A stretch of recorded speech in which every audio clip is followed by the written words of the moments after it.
Hello everybody, it is Christian. I figured I would do one of these videos because one, new computer, things are beginning to get rolling, so expect more of these videos again, and maybe some streams.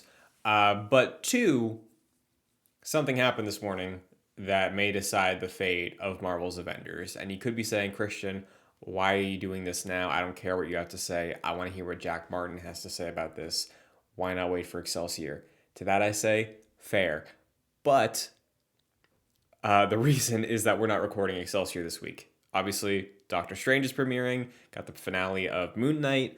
Scheduling conflicts happened though, so we will be recording that episode, and I'm sure Jack will have things to say about this when we do that episode early next week, and it will be released early next week as well.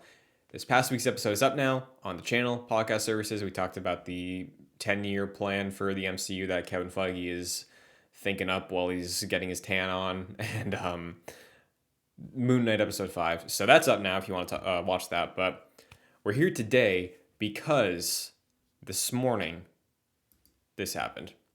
Well, it was like middle of the night East Coast time, but not surprising in the generation that is not about games, but instead about acquisitions and industry distress. The Embracer Group, from their official website, Embracer Group enters into an agreement to acquire Eidos, Crystal Dynamics, and Square Enix Montreal, amongst other assets. This is a acquisition that is going to be closing by September of 2022 for a total of $300 million cash. That feels cheap when you look at stuff like Bungie. And listen, Bungie's like my favorite developer, so Bungie is worth priceless, you know. But Bungie was, I think, like 4 billion. Bethesda ZeniMax was nearing 8. Activision Blizzard is going for like 80. 300 million for these really talented studios, and IP like Tomb Raider, Deus Ex, a laundry list of other things. That's low. So, much like everybody, I'm not entirely surprised. It was speculated for a long time that Square Enix's Western devs would be splintered off and sold because Square has very lofty expectations and they're very hard on their Western studios for no apparent reason. Like, Tomb Raider is a huge IP. Tomb Raider had a very solid run this last generation, right? But it never lived up to the sales expectation, which people speculated might have just been absurdly high. Some of these games actually don't perform super well, but like Tomb Raider, Deus Ex, Guardians of the Galaxy, all great games that were received very well by the people who play them, but they don't sell to the standard of Square.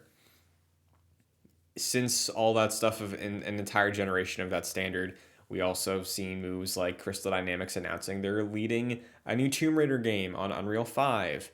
They have been brought in to essentially lead development on Perfect Dark, which is a huge pillar of Xbox's plan for making a new wave of games.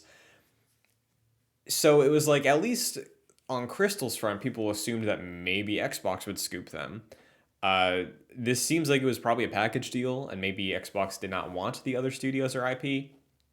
But yeah, Embracer Group swooped in. So now that that's out of the way, what does this mean for Avengers? We don't entirely know, but there are some things that have come out since then that might give us an idea, right? So since the announcement to recording this now, nearly 11 a.m. East Coast time, there was a Q&A where people were able to ask a representative of the Embracer Group questions about the acquisition. And I don't know names, one person on the panel did ask the rep, what does this mean for games like Avengers and Guardians of the Galaxy? One would assume because those are IP held by a license that they would not be included in the acquisition. And the rep, paraphrasing, basically said, the acquisition includes every game that has been made by these studios. However, there's a number of approvals and processes that have to go through before this thing is finalized. That could include approvals of license holders. So to me, that feels like it's pretty cut and dry for at least Guardians of the Galaxy. That's a game. That's a whole game that exists. I don't know if it's still getting patches, but that's a game. That's a game. You can go into a store, buy the game, play it. Nothing will ever happen to it again. Uh, so that's included. Avengers is tricky because Avengers is a live service game. So there's a couple avenues that we could maybe see spew off of this purchase. One of those being Avengers is able to ship its promised content, which at this point the furthest out is Jane Foster, Thor, which will be shipping, I think, sometime from June or July. Uh, because the Embracer Group also mentioned that plans for content from the purchase are still going through. It's just a question of what after that. So Avengers, Jack and I on Excelsior have had this conversation. Listeners, you would know this. We don't know if the game is like dead right now, or if it's like it's dying, or it's dead without being called dead. Um, Obviously, Jane is going to be cool. I'm a Thor main. I'm excited to see the slight differences. There's been speculation and a lot of leaks about She-Hulk coming sometime this year. However, that hasn't officially been announced. So we could maybe see a world where the acquisition goes through. We get we get Jane Foster Thor. She-Hulk was never promised, so we don't have to do that. And then that's it. Marvel's like, you know what? We saw your run. You tried. Let's just cut it. Let's just stop. Which I don't know if at this point I'd be upset with as a fan of Marvel's Avengers. I have 200 hours in it. I haven't played it in like 4 or 5 months, right? I think the foundation is solid. I think the base is awesome. I think the characters all play very well. I like the combat.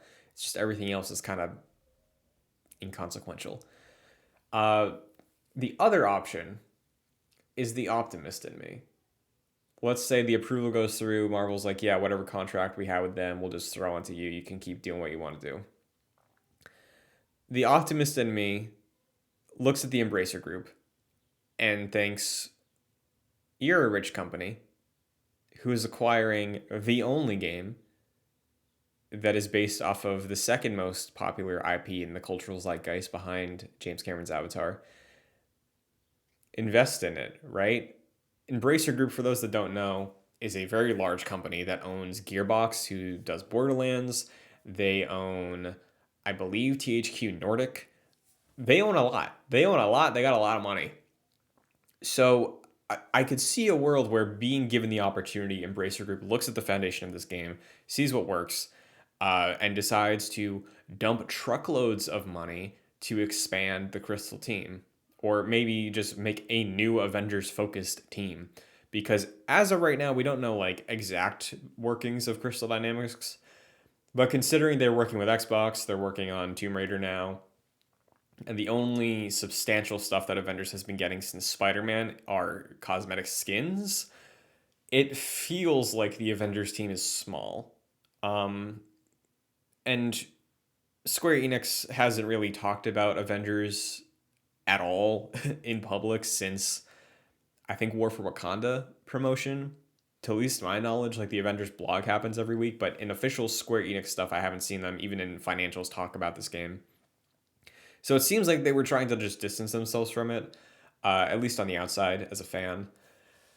Embracer Group, though, like, you have that chance. If you have the ability to make and invest in a foundation that exists and just give it the content it deserves, the content it needs to thrive, that's what Square Enix should have done. That's what Square owed this game almost.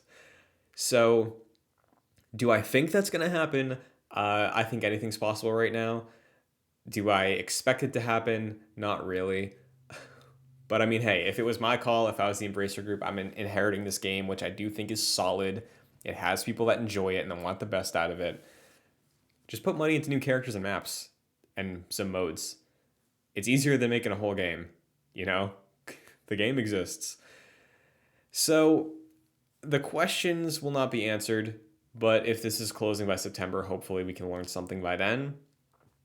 I'm curious what the future holds for this game that we all like in some degree.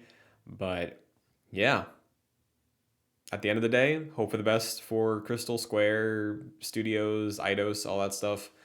because I think they're very talented, and they made a great campaign in Avengers, and they made some great character kits, and I think the world deserves to give it a second chance. Will that happen? That's up to whoever is signing the papers at Marvel. And yeah, we just have to wait and see. So that's it for me. Again, maybe more info will come out about this by the time I talk with Jack about it. I'm curious to hear what he has to say. We've sent a couple texts here or there so far. Again, it's a lot of questions, but curious what you think the answer is. Let me know. For now, I'm going to go work on a Star Wars video for May the 4th.